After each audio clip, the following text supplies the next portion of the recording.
para pactar los presupuestos de Castilla y León. ¿Vamos a poder contar con usted, señor Tudanca, sí o no? Si queremos ser protagonistas o espectadores, no, lo que somos es alternativa. La alternativa a su gobierno que está cargándose a Castilla y León.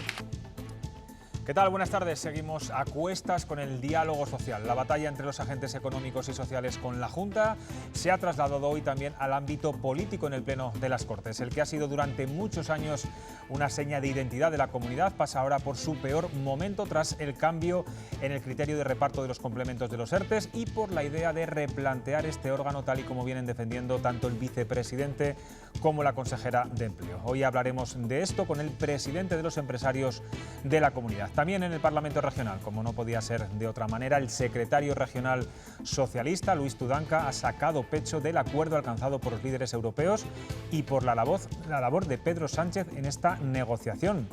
Aunque más contentos si caben están los ministros. Observen esta imagen.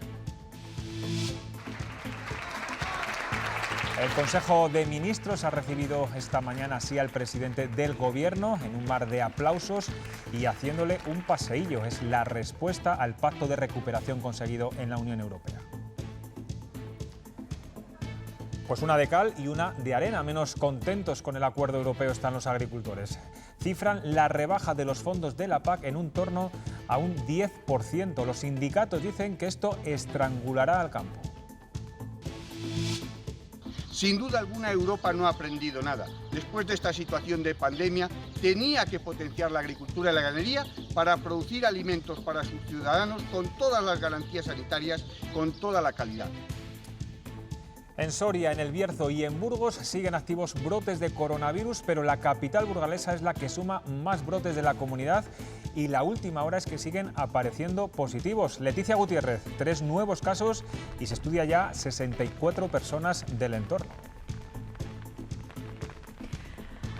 Así es, José Luis, 3 nuevos casos vinculados a uno de los brotes que conocimos ayer, de 6 personas, ya son 9 en ese brote, en el otro de 12 personas. No hay nuevos contagios, pero sí una mujer de 52 años que ha tenido que ser ingresada en la UCI de este Hospital Universitario de Burgos. En total, 21 contagios por PCR. No todo son malas noticias. La población en riesgo de pobreza o exclusión social se reduce 3 puntos en Castilla y León. Aún así, el 4% de los hogares tiene mucha dificultad para llegar a fin de mes. Ha cambiado el tiempo y hoy el calor ha cedido parte del protagonismo a las tormentas que han sido fuertes en zonas de montaña. Mañana volverán a producirse por la tarde en el extremo norte y en la zona ibérica, donde están activos los avisos de la Agencia Estatal de Meteorología. El Numancia no ha dicho aún su última palabra en segunda. El club ha presentado un escrito de alegaciones para defender sus derechos tras el aplazamiento del Deportivo Fuenlabrada, que considera una grave adulteración de la competición. Todavía existe una posibilidad que se titula Liga de 24 ya. Vamos ahora a hacer un repaso, un recorrido por los diferentes lugares de la comunidad donde se han producido brotes en las últimas 24 horas y comenzamos por el último, en la comarca del Bierzo. Allí en Corullón se han detectado 6 positivos por un brote del País Vasco que afecta a una familia. Manolo Domínguez, buenas tardes. Se infectaron en una comida familiar. Buenas tardes. Efectivamente, se trataría de un caso importado desde otra comunidad autónoma del país, en concreto el País Vasco, con origen en una comida familiar, en la que terminaron dando positivo 2 personas. De los contactos estrechos de esta han resultado positivas otras 4 más y se investigan otras 10 más. En total, la Administración autonómica ha confirmado 6 casos por coronavirus. A raíz de esto, el alcalde de la localidad de Corullón, Luis Alberto Arias, ha hecho público un bando en el que manda un mensaje de precaución al vecindario, al que pide que esté alerta, si puede evite los desplazamientos y que limite todo lo que pueda la actividad social. De momento, a lo largo de la tarde de hoy apenas hay actividad por la localidad. No se sabe si por el temor al coronavirus o por el calor sofocante que ha hecho en esta jornada de martes. Pero sin duda el lugar que más preocupa es la capital burgalesa. 2 brotes están activos y suman en este momento 21 pacientes positivos en coronavirus. Una de ellas está hospitalizada. Leticia Gutiérrez, ya son 64 las personas a las que los rastreadores tienen en vigilancia, aunque podrían ser más. Sí, así es. Buenas tardes. Esas personas en contacto con los afectados podrían ser más en las próximas horas. De momento, como bien dices, son 64 y hoy hemos conocido que hay que sumar 3 nuevos casos al brote de 6 personas que conocíamos ayer. En total, uno de los brotes tiene 9 personas y los últimos 3 contagios son jóvenes que han viajado a Pamplona. En el otro brote de 12 personas no hay contagios nuevos, pero hay que destacar que una mujer de 52 años ha tenido que ser hospitalizada en la unidad de críticos de este hospital universitario de Burgos. El resto de los pacientes, 21 en total por el momento en la capital burgalesa, están en aislamiento domiciliario. Todos ellos han dado positivo en las pruebas PCR. Y por último, en Soria se ha conocido un nuevo brote, el tercero desde el fin del estado de alarma. Esta vez afecta a menores tutelados por la Junta en un hogar de acogida de Cruz Roja. Fernando Orte, ¿qué ha ocurrido? Buenas tardes. Pues hay 3 personas con positivo, 2 menores de ese piso de acogida que gestiona Cruz Roja Soria bajo tutela de la Junta de Castilla y León y uno de los monitores que los acompañan por turnos las 24 horas del día. El domingo una de las jóvenes usuarias de ese piso presentó síntomas compatibles con la COVID-19 y la PCR confirmaba después su positivo. Se han practicado las pruebas a otras 20 personas, contactos estrechos entre convivientes y contactos sociales que han mantenido, detectándose así los otros 2 contagios. Nos cuentan que todos se encuentran en perfecto estado y en aislamiento domiciliario. De momento se desconoce el origen de este brote, que es el tercero que se declara en la provincia de Soria desde el final del estado de alarma. Gracias, Fernando. Pues se cumple hoy un mes desde el fin del estado de alarma y la nueva normalidad no está ofreciendo, desde luego, buenas noticias en España. La curva que tanto esfuerzo nos ha costado revertir ha vuelto a subir. Hoy se han registrado 529 contagios diarios y, como ven, esa cifra no ha dejado de aumentar desde el 21 de junio. En este mes, 1.241 personas han sido hospitalizadas y se han contabilizado 101 fallecidos. El empeoramiento de los datos ha sido desigual por comunidades autónomas. Lo vemos con un ejemplo. Cataluña ha sumado más de 9.000 casos. También en Aragón la cifra se ha disparado hasta los 2.789 casos en este mes. Sin embargo, Castilla y León ha logrado mantener a raya, al menos de momento, al coronavirus con menos de 500 contagios. Por otro lado, los hospitales se preparan ya para nuevos rebrotes. El del Bierzo amplía la unidad de cuidados intensivos. Los trabajos se prolongarán hasta el 31 de septiembre en una primera fase en la que invertirán 600.000 euros. La remodelación de este área de hospital, con 26 años de existencia, va a permitir dotar a este servicio con nuevas camas y más medios para mejorar el servicio. Serán 14 boxes. Oficialmente son 12, porque algunos de los otros 2 boxes que los utilizaremos para la campaña, esperemos que no demasiado fuerte, que tengamos en el otoño, pues ya se pensará un poco qué se hace con ellos en el futuro, ¿no? Y aunque pudiera parecer lo contrario, las listas de espera de consultas externas han bajado un 25% en el primer semestre y las de intervenciones quirúrgicas un 13%. En el caso de las consultas externas, la bajada se debe a la menor demanda de pruebas solicitada por los propios médicos de atención primaria. La pandemia ha modificado también la programación de las operaciones pendientes, de ahí el descenso. La demora media para una operación es de 161 días.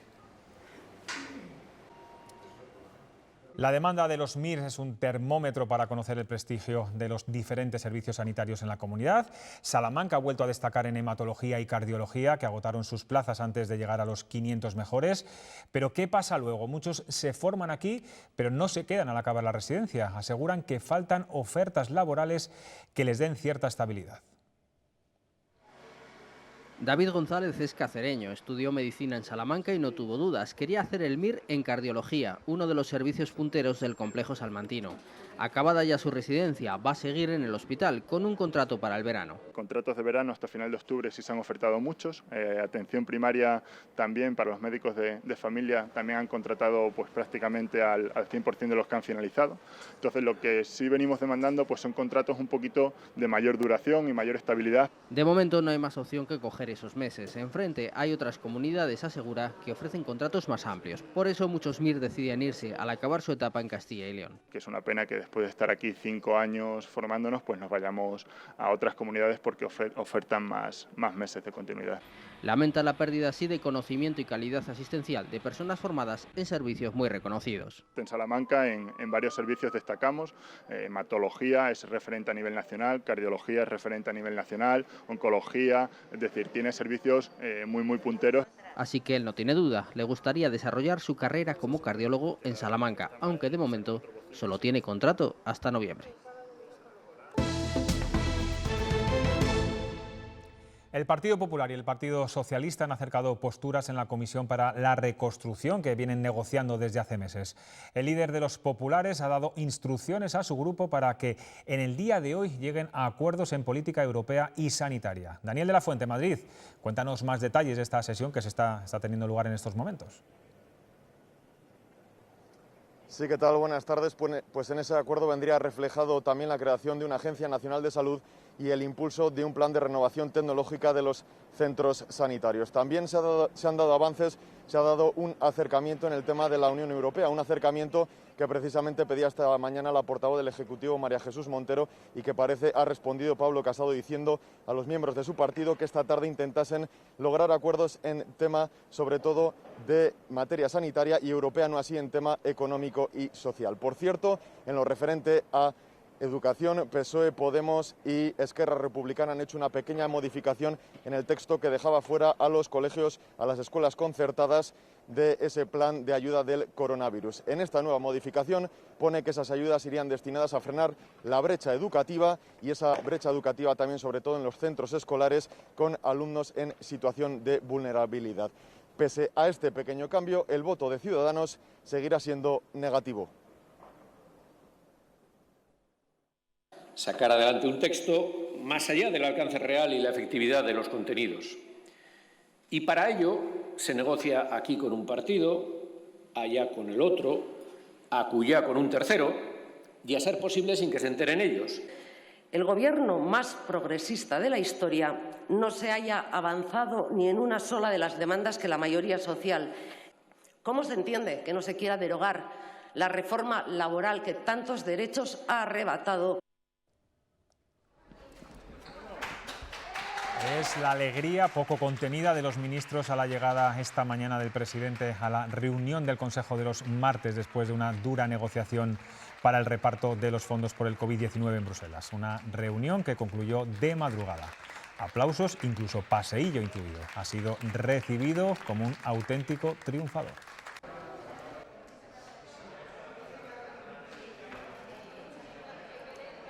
Desde luego que ha sido un pacto histórico de la Unión Europea para superar la crisis del coronavirus. A las 5:30 de la mañana el presidente del Consejo publicaba un tuit con la noticia: Europa se endeudará por primera vez en su historia para poner sobre la mesa 750.000 millones de euros, la mitad en subvenciones y la otra mitad en préstamos. España podrá acceder a 140.000 millones de este fondo de recuperación.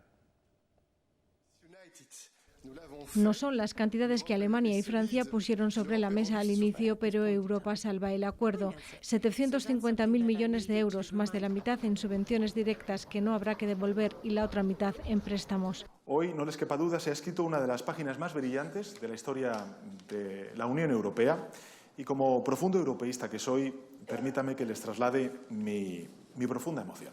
Se repartirán el 30% entre 2020 y 2021 y el resto entre 2021 y 2022.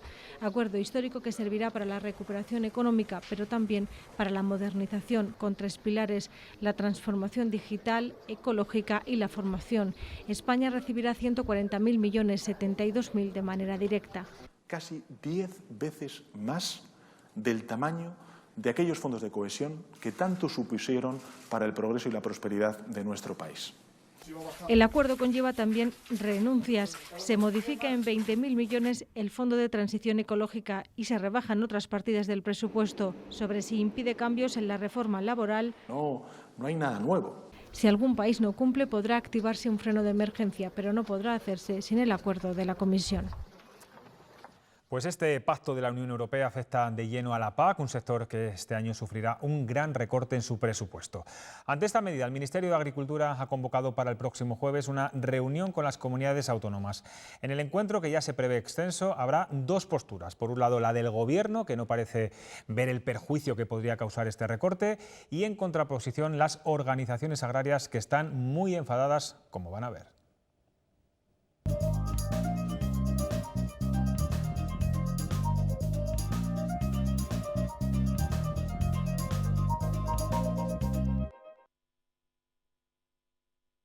El Gobierno manifiesta que la negociación ha sido buena para el campo español. Dice que la nueva política agraria común europea consigue mantener unas cantidades mínimas que creen son suficientes. Y yo creo que esta es una excelente noticia para todos, no solo para el Gobierno que ha negociado y para el presidente del Gobierno, sino para el conjunto de la sociedad española y especialmente para nuestros agricultores y ganaderos. Esta postura no es compartida por las organizaciones agrarias, que denuncian que habrá un recorte medio de 100 millones al año. Esto atentaría contra una de las políticas básicas en un sector que se ha demostrado clave en la pandemia. Sin duda alguna, Europa no ha aprendido nada. Después de esta situación de pandemia, tenía que potenciar la agricultura y la ganadería. Se nos ha dicho que éramos esenciales, se nos ha dicho que éramos, un sector estratégico y se nos paga con una puñalada trapera. La Junta también comparte el rechazo y la valoración de la nueva PAC. Estamos en un momento en el cual yo creo que Europa debería de reconocer el esfuerzo que han hecho nuestros agricultores, nuestros ganaderos, precisamente durante este tiempo. Desde el campo se critican las exigencias medioambientales de la nueva PAC, que impedirán la rentabilidad de las explotaciones agrarias. También destacan la pretensión de reducir la superficie de cultivo en la Unión Europea. Hoy se ha celebrado la última sesión de control al Gobierno en las Cortes Regionales antes de las vacaciones y de nuevo hemos visto que la distancia entre la Junta y la oposición es palpable a pesar de la firma del Pacto por la Recuperación. Laura Zembranos, el Partido Socialista, acusa directamente al presidente de dinamitar el diálogo social. Sí, de nuevo tenso debate entre el presidente de la Junta y el líder de la oposición. Luis Tudanca asegura que se ha encargado el diálogo social y que una prueba de ello es la falta de acuerdo en las ayudas para los trabajadores en ERTE, que siguen sin llegar. Mañueco, por su parte, se defiende. Dice que ya ha firmado 2 acuerdos y le recuerda a Tudanca que de esas ayudas a los trabajadores en ERTE solo están en 4 comunidades autónomas, que una de ellas es Castilla y León, y que precisamente aquí es en el sitio en el que son más abundantes. Además, Mañueco también le vuelve a tender la mano a Luis Tudanca en materia de presupuestos y le pide que se posicione. No hay acercamiento para una posible negociación de los presupuestos. El presidente insistía en el ofrecimiento y el PSOE responde. ¿Vamos a poder contar con usted, señor Tudanca, sí o no? Que si queremos ser protagonistas o espectadores. No, lo que somos es alternativa. La alternativa a su gobierno, que está cargándose a Castilla y León. Tudanca le ha acusado de cargarse el diálogo social, por más que en su programa electoral previese fortalecerlo. ¿Está de acuerdo con que hay que repensar el diálogo social? ¿Está de acuerdo con que no es trascendental el diálogo social? ¿Está de acuerdo con que los sindicatos son rancios? Señor Tudanca, deje de pensar en pequeñito y en lo suyo. Tenemos que pensar en grande y en lo de todos. El presidente desoye las peticiones de ponerse al frente y presume de los 2 acuerdos firmados que la oposición le recuerda siguen sin convocar las ayudas. El 25 de marzo firmó los acuerdos del diálogo social. Han pasado 118 días. 80 millones de formación que el gobierno Sánchez nos quitó. ¿Cuál fue su respuesta, señor Tudanca? Silencio. Bate también a costa del pacto en Europa. Y reconocer el trabajo del gobierno y del presidente, de Pedro Sánchez, su trabajo, su tesón. No es la labor de unas fuerzas políticas frente a las de otras. Los socialistas presumían de logros que Mañueco matiza son de todos y no solo de Sánchez. Pues hoy los sindicatos y la patronal han pedido a Mañueco, a través de una reunión con el Partido Popular, que ponga el dinero necesario para cubrir las obligaciones suscritas en su día en los complementos de los ERTEs. Una polémica que ha tensionado mucho el diálogo social en Castilla y León, un órgano que hasta ahora mantenía diferencias entre los sindicatos y la patronal, pero ahora son los agentes sociales los que cargan directamente contra el gobierno regional. Vamos a hablar ahora con el presidente de la patronal CECALES, Santiago Aparicio. Buenas tardes. Buenas tardes, José Luis. Bueno, yo no sé si tienen algo más de información o la Junta sigue en sus 13 de no aportar más dinero a las ayudas complementarias a los ERTEs y, por lo tanto, dejar fuera a muchos trabajadores y autónomos en la comunidad. De momento, lo que dicen desde hace ya tiempo es que no tienen financiación, que no hay dinero y que no se puede atender a todos. Nosotros le hemos dicho que, lógicamente, creo que la Junta se debería de endeudar y debería atender al mayor número posible de trabajadores a través de los ERTEs y al mayor número de autónomos, que de autónomos con cese de actividad ha habido 70.000 autónomos dentro de Castilla y León. O sea que creo que es algo importante y algo que realmente habría que cumplir, sobre todo además cuando en el pacto político dicen que el diálogo social tiene que ser el valedor de esos acuerdos. Lógicamente, si somos los valedores de esos acuerdos y ellos no ponen ningún interés, ni ponen más dinero, ni dicen que van a tener financiación para poder aumentar las cantidades que en un principio, después del acuerdo del 25 de marzo, se dijeron que se iban a aumentar, pues realmente creo que estamos hasta en un incumplimiento claro por parte del Gobierno. ¿Está el diálogo social más cuestionado, debilitado que nunca en estos momentos? Usted lleva, además, es miembro del Consejo del Diálogo Social, quizá el que más tiempo lleva en los que están ahora mismo, en los componentes que tiene ahora mismo el Consejo. Está diferente, es una actuación completamente diferente a la que veníamos llevando anteriormente, en los años anteriores, y realmente sí que sentimos el que pueda haber una cierta como desidia, como una cierta falta de implicación, como una falta de creer en lo que realmente es el diálogo social, y eso pues lógicamente se nota a la hora de las reuniones, a la hora de los acuerdos, a la hora de la negociación. Se ve que no hay ese interés que lógicamente había antes. Entonces, bueno, el presidente dice que apuesta por el diálogo social, su partido de gobierno, que le ayuda en el gobierno, también dice que creen, pero realmente cuando se llegan a las reuniones de la permanente y por lo que realmente estamos viendo, pues no hay ese, como decía antes, ese interés como había antes, o como veíamos antes, por tratar de llegar a acuerdos, por tratar de solucionar las cosas, por tratar de seguir ese hilo conductor en beneficio de la sociedad castellano-leonesa. No vemos esa intencionalidad. Creo que falta algo, y si aquí en el diálogo social no se cree y no se genera confianza, es muy complicado llegar a acuerdos y muy complicado al final que se puedan firmar nuevos acuerdos en beneficio de la comunidad autónoma, en beneficio de los ciudadanos de Castilla y León. Sí, cuando la semana pasada el vicepresidente de la Junta aseguraba que hay que replantear el diálogo social para que este órgano sirva para las necesidades de los ciudadanos y no de los integrantes de esta mesa, ¿se daba usted por aludido o cree que se refería más a los sindicatos? No, nos damos por aludidos todos. Yo eso no lo entendí, porque lógicamente nosotros llevamos muchísimos años trabajando en pos de los ciudadanos de Castilla y León, y aquí y las empresas de Castilla y León, y todos los acuerdos que se han hecho no son para beneficiarnos a nosotros, sino es para beneficiar a Castilla y León. O sea, no me doy por aludido. Yo creo que es una falta de conocimiento total y absoluta por parte de las personas, y cuando alguien que no cree y no conoce realmente lo que es el diálogo social y cómo funciona y cuáles son sus contenidos y a quién van dirigidos, pues realmente hay veces que, bueno, pues que se yerra al comentar cosas, ¿no? Por último, hoy se cumple un mes justo del fin del estado de alarma. ¿Cómo está siendo la evolución económica de los empresarios de Castilla y León durante este tiempo? ¿El miedo a los rebrotes y a un nuevo confinamiento, yo no sé si está haciendo retroceder a algunos sectores o aún es pronto para valorarlo? Bueno, la situación es dispar, ¿no? Hay sectores y sectores, ¿no? La industria poco a poco va cogiendo el pulso. Hay parte de la industria agroalimentaria que está bien y otra que pues lo tiene complicado, sobre todo el sector bodeguero, el chacinero, porque realmente la restauración en este país prácticamente está casi toda cerrada, los hoteles están casi todos cerrados, bueno, los bares, entonces la verdad que es muy complicado y muy difícil.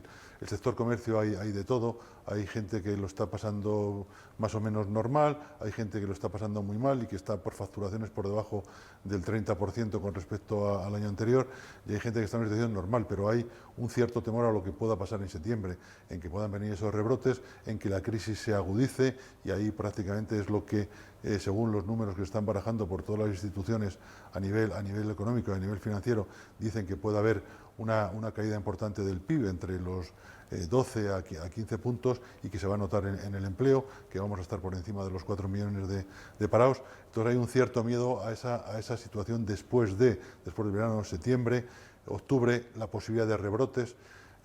Bueno, hay una incertidumbre total y absoluta, y luego hay una inseguridad por parte de todos los sectores, ¿no? El sector de la industria también, pues del automóvil, pues realmente lo está pasando muy mal. Y bueno, y la industria, pues todavía no, el resto de industria no está todavía al 100%, que alcanzará esa situación, si todo más o menos va bien y la evolución es normal, pues la puede alcanzar a final del año. Pero bueno, es una situación muy dispar, una situación muy compleja, una situación muy difícil y una situación inédita que nunca la hemos visto y que no sabemos por dónde va a salir. Y fundamentalmente aquí dependemos mucho de la situación sanitaria, ¿no? Por eso pedimos encarecidamente a la gente que realmente cumpla con la normativa, que use la mascarilla, que guarde las distancias de seguridad, que realmente no exponga y ni se expongan ellos ni expongan a los demás a situaciones complicadas, y que realmente que cumplan con todo lo que se nos está ordenando para tratar de evitar esos rebrotes. Pues con ese mensaje de responsabilidad nos quedamos. Santiago Aparicio, presidente de los empresarios de Castilla y León, gracias por atendernos. Muchas gracias a vosotros, José Luis. Habrá cambios en las empresas y fundaciones públicas. El vicepresidente de la Junta ha anunciado que ya se ha concluido el análisis que había previsto, y así ha respondido a las acusaciones del PSOE por el cargo de Soraya Mayo en el Itacil. Y GEA aprovecha también para desvelar que tuvo otras ofertas. Decía el señor Mañueco, la gente normal hace cosas heroicas. Ustedes hacen cosas indecentes y obscenas. Ustedes son un gobierno que no está a la altura de las necesidades de nuestra tierra, de las familias de nuestra tierra, de las empresas de nuestra tierra. Lo único que lamento es que no aceptara ninguno de los 3 ofrecimientos que le hicimos para trabajar con nosotros en la Consejería de Empleo. Y lo lamento porque es una persona que tiene experiencia, que tiene capacidad y que tiene conocimiento. Mucha más capacidad y mucho más conocimiento que los 300 señores que ustedes han colocado a dedo en todas las empresas públicas nacionales. Que hay que tener desahogo, hombre. ¿Recuerdas? Esta farmacia fue mi casa y la de tantos. Aquí aprendí lo que es estar siempre de guardia. Es permanecer en primera línea, como en esta pandemia. Así que cuando veas esta cruz, recuerda que nuestros farmacéuticos han estado y estarán para ti, siempre de guardia.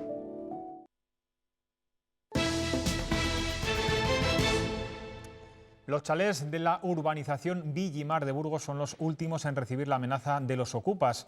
Ellos piden a los vecinos que dejen de insultarles. Uno de ellos llega a decirles que su mujer está embarazada y que si le pasara algo al bebé sería culpa de ellos. Ahora los vecinos, mientras, esperan la orden del desalojo de un juez y se van concentrando cada tarde a las 8 de la tarde enfrente de las viviendas ocupadas.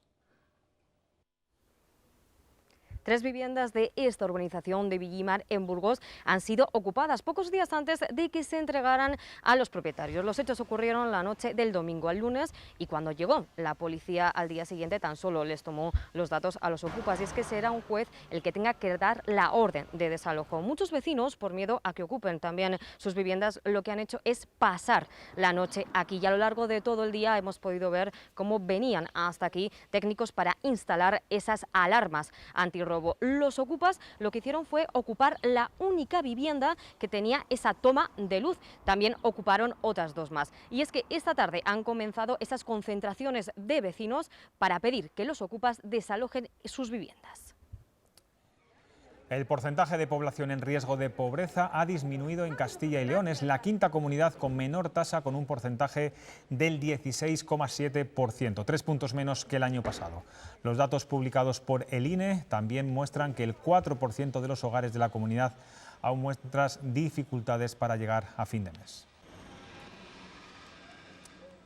Y les damos ahora una noticia de última hora. Detenidos el dueño y otros 2 cargos del vertedero de Zaldívar, en Vizcaya. La policía vasca ha arrestado al ingeniero jefe y al gerente de la planta por un posible delito medioambiental y otro contra el derecho de los trabajadores. Y cambiamos de asunto. La Guardia Civil ha detenido a un hombre por abandonar a una niña de 7 años en una carretera en La Rioja. Se trata de la hija de su pareja sentimental. La pequeña se encontraba bajo un alto grado de agitación y nerviosismo, llorando y abrazada a su perro. El varón de 30 años también es culpable de un delito contra la seguridad vial al conducir un vehículo sin tener el permiso en vigor.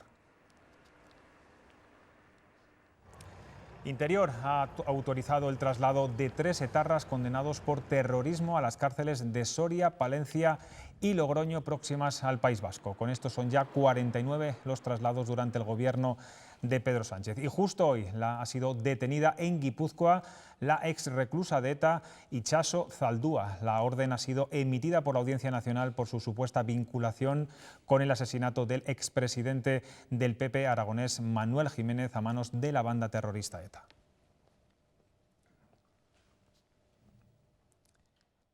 Ecovidrio y la Junta de Castilla y León han donado 6.000 euros a Cruz Roja para el desarrollo de proyectos medioambientales. Un compromiso cada vez mayor de los castellanos y leoneses con el reciclaje y envases de vidrio. En los últimos 5 años la recogida se ha incrementado un 24% y en la pandemia no ha cesado, aumentando el reciclado en un 4% el primer trimestre del año.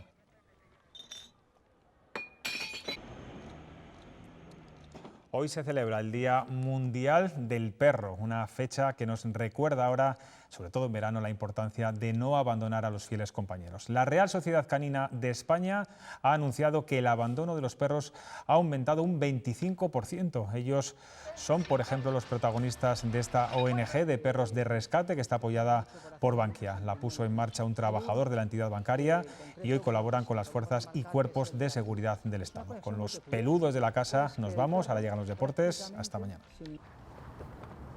Ay, qué bonito. Solo si es contigo, porque esta vida me lo enseñó. Ya ves, te necesito contigo. Recorrería el mundo entero contigo.